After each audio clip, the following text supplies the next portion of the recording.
بھائیو اللہ ایک ذہن بناتا ہے کہ تم جہاں بھی ہو اللہ کی طاقت کے نیچے ہو، اللہ کے سائے کے نیچے ہو، اللہ کی قدرت سے باہر نہیں ہو۔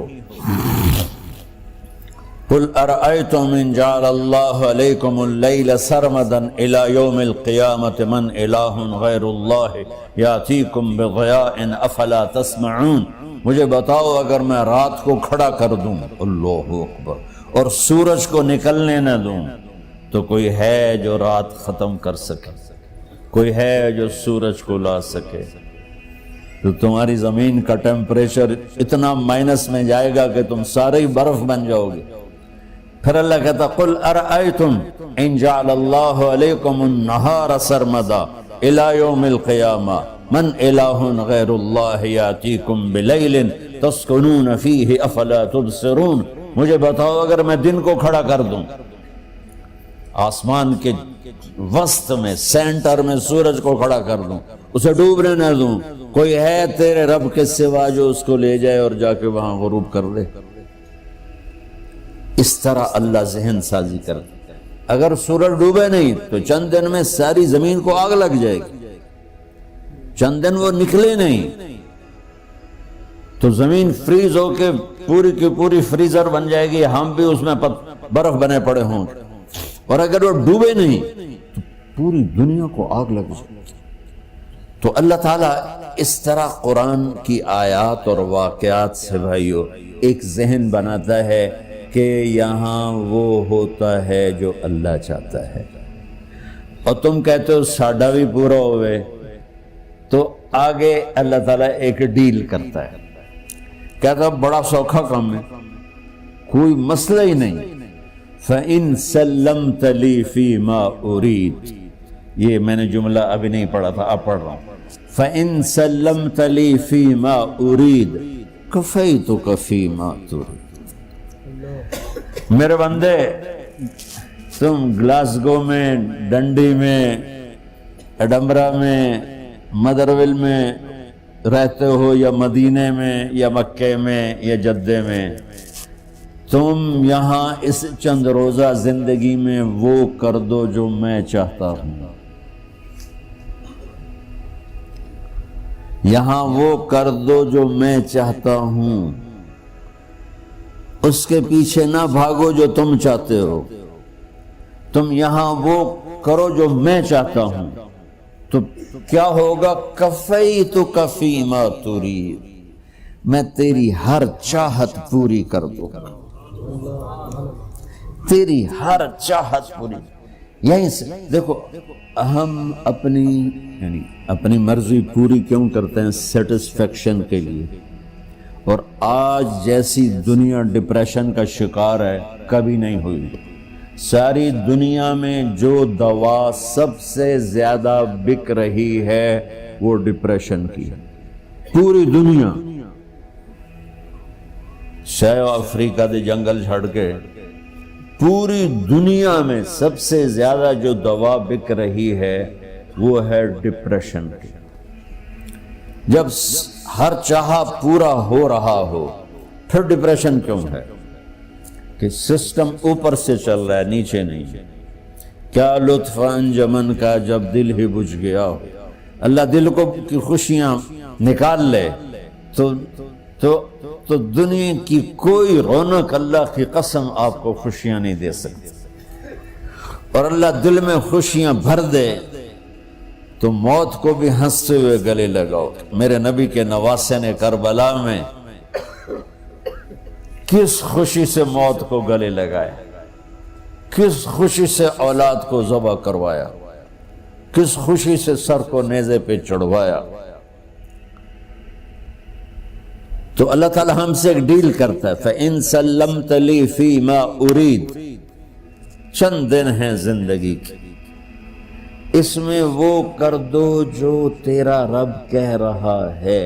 اور اللہ کی قسم اللہ ہر وہ شے کہتا ہے جو میرے لیے مفید ہے، اور اللہ کی قسم اللہ ہر اس شے سے روکتا ہے جو میرے لیے نقصان دہ ہے۔ تو پھر اللہ کہتا ہے کفیتک فی ما ترید، جو چاہو گے کر دوں گا۔ یہیں سے شروع کر دوں. پھر آگے ایک دھمکی لگاتا ہے فَإِن لَّمْ تُسَلِّمْ لِي فِي مَا أُرِيدُ، اور اگر تو نے میری نہ مانی، تو نے کہا ساری ملاؤں کی باتیں ہیں، اور تو اپنی مرضی پہ چلا، تو پھر میری بات یاد رکھ، یہ چیلنج ہے تیرے رب کا، اتعبتک فی ما ترید ولا یکون الا ما ارید، میں تمہیں تیری زندگی میں تھکا دوں گا. جس کو آج ڈپریشن کہتے ہیں، میں تجھے تیری زندگی میں تھکا دوں گا، تیری خواہشات پوری کر کے بھی تجھے رلا دوں گا، اور پھر آخر میں ہوگا وہ جو تیرا رب چاہتا ہے. تو اس تھوڑی سی زندگی میں کیوں نہیں وہ کر لیتے ہو جو وہ کہہ رہا ہے. وہ میرا رب ہے، میرا باس، میرا رب. باس کو صرف آرڈر دینے آتے ہیں، چونکہ وہ خالق نہیں. اس نے مجھے بنایا ہے، وہ مجھ سے پیار کرتا ہے. کل ہی غالباً وہاں بلیک برن کے بیان میں یہ حدیث میں نے بیان کی کہ ابن آدم انی لک محب، آدم کی اولاد میں تم سے پیار کرتا ہوں. فبحقی علیک کلی محبا، ارے تمہیں میری قسم تم بھی تو مجھ سے پیار کرو. ہم کسی سے ناراض ہو جائیں، بیٹے سے، بیٹی سے، بیوی سے، بھائی سے، نوکر سے ناراض ہو جائیں. ہمارے لہجے میں سختی آتی کہ نہیں آتی؟ بولو. ہاں، ایک ہی بیٹا ہو لیکن وہ آپ کی مرضی منشا کے خلاف اوور چلا جائے تو آپ ہی کا لہجہ اس کے لیے شدید ہو جائے. ماں کا ایک ہی بیٹا ہو، اس کا لہجہ بھی اس کے لیے شدید ہو جائے. اور یہاں تو نوکر سسٹم ہے نہیں، ہمارے ہاں تو نوکر سسٹم ہے تو ان کی عزت ان کے ہاتھ میں پکڑا دیتا.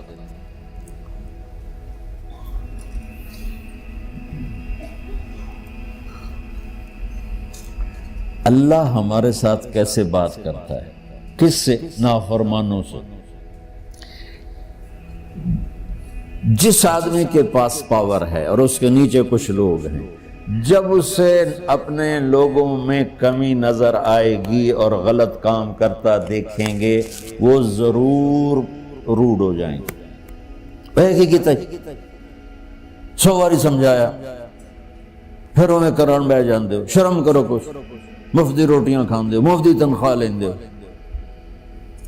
یہ پوری دنیا میں یہی ہو رہا ہے. تھوڑے سے میں نے پنجابی لہجہ اختیار کر لیا، یہاں تھوڑا سا انگریزی میں مہذب طریقے سے ڈانٹ ڈپٹ ہو جاتی ہوگی، لیکن یہ نیچر ہے. میں قربان جاؤں، یہ سارا قرآن بھرا پڑا ہے.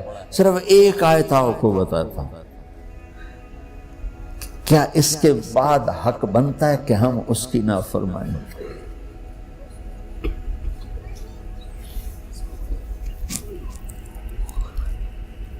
کچھ لوگ ہیں جن کے بارے میں اللہ کہتا خلطوا عملا صالحا وآخر سیئا. میرے کچھ بندے ایسے ہیں، کبھی نیکی بھی کر لیتے ہیں، کبھی گناہ بھی کر لیتے ہیں. یہ اللہ تعالیٰ قرآن میں خود بتا رہا ہے کہ میرے کچھ بندے ایسے ہیں، کبھی بڑے نمازی بن جاتے ہیں، کبھی مسجد کا راستہ ہی بھول جاتے ہیں. اور کچھ بندے ایسے ہیں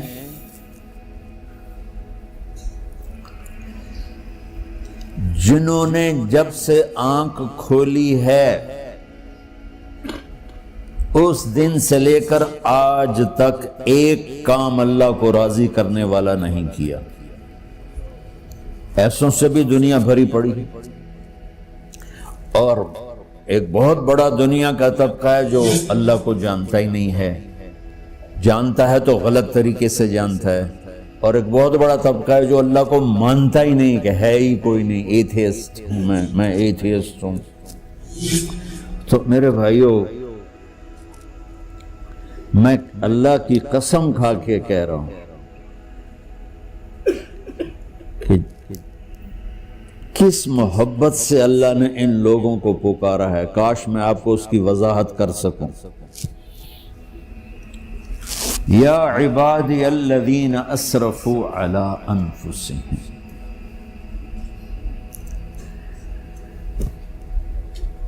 مجھے اپنے بیٹے پر بھی غصہ آتا ہے تو میں کہتا نکل جا، تو میری اولاد ہی نہیں ہے۔ میں دین سیکھنے جانا چاہتا تھا، میرے والد رحمۃ اللہ علیہ مجھے ڈاکٹر بنانا چاہتے تھے، میں اس سے بہتر راستہ اختیار کر رہا تھا، لیکن میرے باپ کی مرضی نہیں تھی، تو انہوں نے مجھے فرمایا جی تو مولوی بننا ہے تو میرے گھر ہی چوں نکل جا۔ میرے کانوں میں وہ الفاظ آج بھی گونج رہے ہیں۔ وہ میرے خالق نہیں تھے، میرے والد تھے، خالق تو میرا اللہ ہے، اور میں اللہ کی فرمان برداری کا ایک کام نہیں کرتا ہوں، اللہ کی فرمان برداری کا ایک کام نہیں کرتی مرد عورت، ٹھیک؟ تو اللہ کو غصہ اس حساب سے آنا چاہیے کہ بدبخت ہو، بے غیرت ہو، شرم نہیں آتی تنوں ڈوب کے مر جاؤ، میں قربان جاؤں۔ اللہ کہتا ہے یا عبادی، او میرے بندو۔ یہ پتہ کن کو کہہ رہا ہے؟ جو تبلیغ کرتے ہیں، جو علم پڑھتے ہیں، جو یہ بچے کی طرح مصلی پہ نماز پڑھاتے ہیں، جو میری طرح ممبر پہ بیٹھ کے دین بیان کرتے ہیں، جو راتوں کو اٹھ کے تہجد پڑھتے ہیں۔ میرے بندو،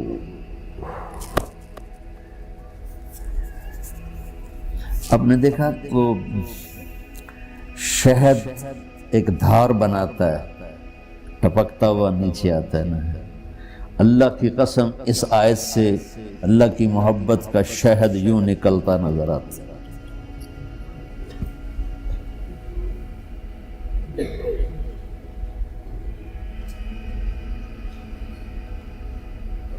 یا عبادی، اللہ کو کہنا تھا اوے نافرمانو، کہنا یہ چاہیے تھا جو آگے لفظ میں بتاؤں گا نا، پھر آپ کو خود بخود میری بات واضح ہو جائے گی۔ اوے نافرمانو، بے غیرتو، میرا اللہ کہہ رہا ہے یا عبادی، میرے بندے، یا عبادی، یہ بھی ایک لہجہ ہے نا، یا عبادی۔ او بھائی گل سنو، یہ ایک لہجہ بھائی، سب حضرات توجہ فرمائیں، کتنا فرق پڑ گیا ہے۔ پہلے لہجے میں بدتمیزی تھی، دوسرے لہجے میں آپ سب کا احترام تھا۔ میرا رب تو بے نیاز ہے، اس سے ہماری کیا ضرورت ہے؟ سارے آسمان سجدے سے بھرے پڑے ہیں، فرشتے مقدے ہی نہیں۔ پھر وہ ہمیں یا ایھا الناس نہیں کہتا، اوے لوگو، یا ایھا الناس، اوے لوگو، یا عبادی، او میرے بندو، میرے۔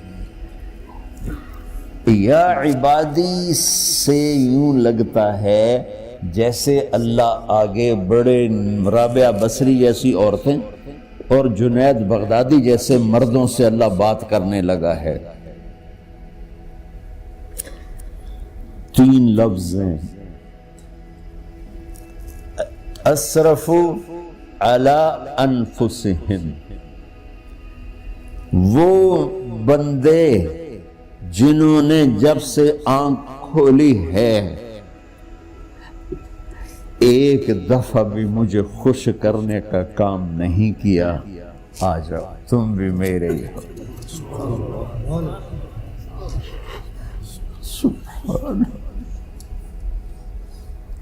اللہ نے ایسے باہیں پھیلا دی اپنی رحمت کی۔ یا عباد، تقوی والے نہیں کہا،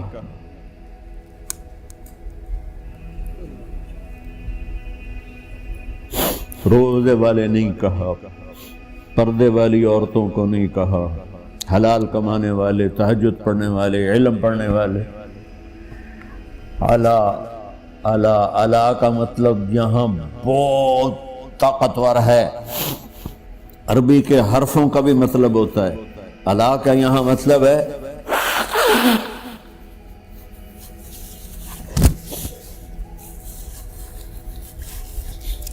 آپ نے اس ممبر کو کور کیا ہوا ہے کپڑے کے ساتھ، کہیں سے نظر آ رہا ہے؟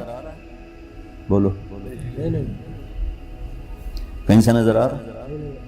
اس کو اعلیٰ کہتے ہیں۔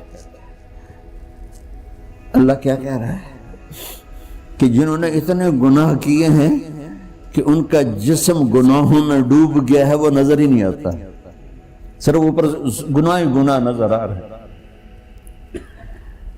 نافرمانیاں نظر آ رہی ہیں، ان کا اپنا وجود اس میں نظر ہی نہیں آ رہا۔ اللہ کہہ رہا ہے یا عبادی، اور تسی بھی میرے ہی ہو، آ جاؤ آ جاؤ۔